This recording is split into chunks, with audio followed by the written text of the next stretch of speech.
Here are 5 things that most people get wrong about death and dying.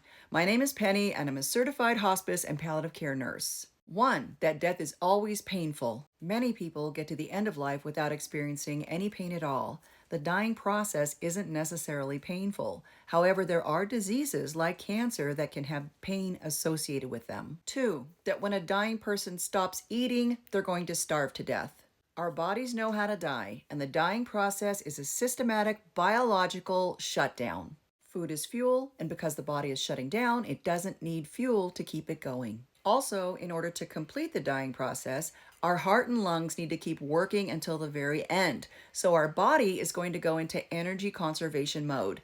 Since digestion takes a lot of energy, that is going to be slowed down, which makes a person not want to eat. This is a natural process. They're not going to feel hunger and they're not going to die from starvation. They're going to die from their disease. 3.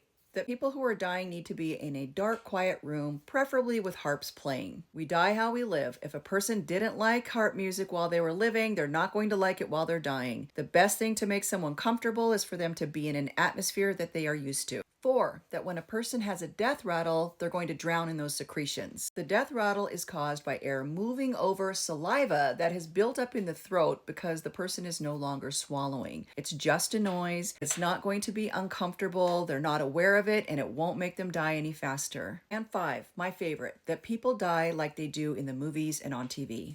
Most people do not speak profound last words and then die suddenly. As I said, dying is a process. Most people are going to sleep more and more until they become unresponsive and you can't wake them up at all. They'll be like that for a few hours to a few days, sometimes a week, and then they'll die. And they're not going to look motion picture perfect.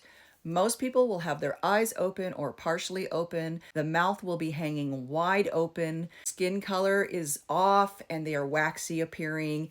Definitely not like the movie and television producers would have you believe. The death experience is better when you know what to expect and when you know that some of the unusual things that you might see are normal. When your person dies, it's always going to be sad, but it doesn't have to be scary. The important thing to remember is no matter what they're going through, no matter how they look, no matter how they sound, they're still your person, so be with them.